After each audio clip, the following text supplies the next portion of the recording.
It's a good time, Charlie, talking to Mr. Chris Shiflett. He is a guitar player extraordinaire.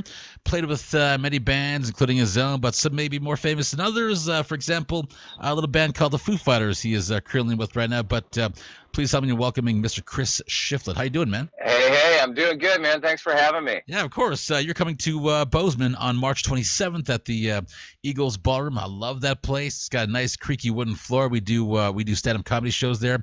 Oh, nice. But plenty of bands like to play there.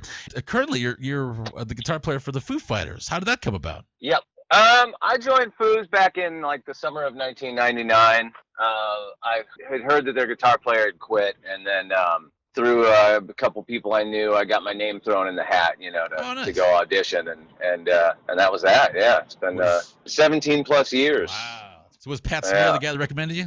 No, Pat Smear. It was actually I joined in that time when Pat wasn't in the band. Yeah. So he had left, then another guy replaced him, and then I replaced that guy, and then Pat came back a few years later. Yeah, you started out down there with a band called the Lost Kittens, and Steve Sherlock from that band went on to do Nerf Herder. I remember back in the 90s. Yeah. Playing popular, Steve was an instrumental member of that band because he was the only one of us that had a car.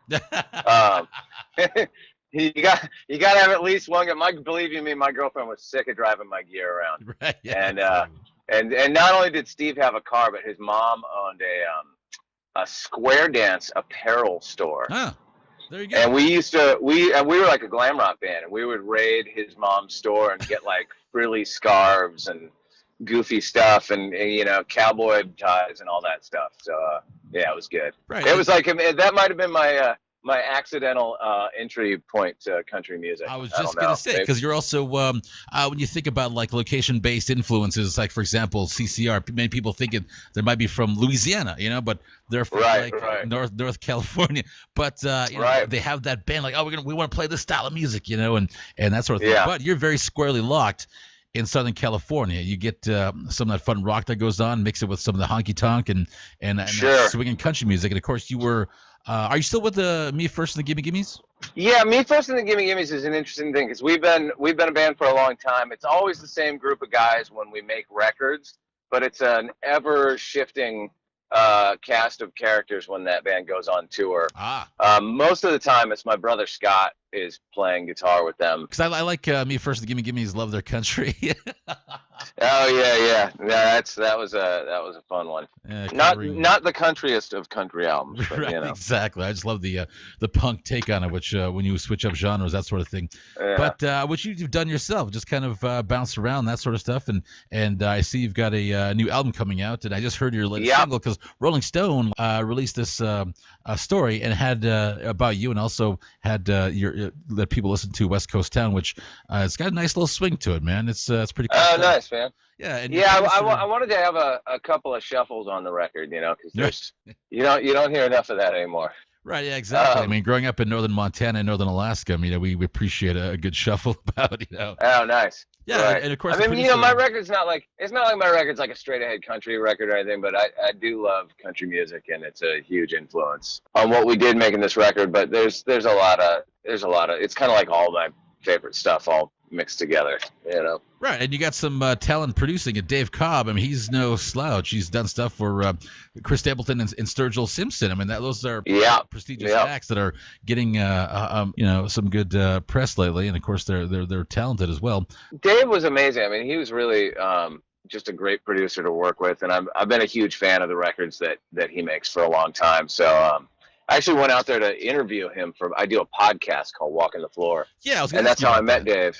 Yeah, I didn't know Dave. I just liked a lot of the records that he was involved with, so I cold called him to see if I could interview him, and he said yeah. So I went out there and I interviewed him out at Studio A, where we made this record out in Nashville.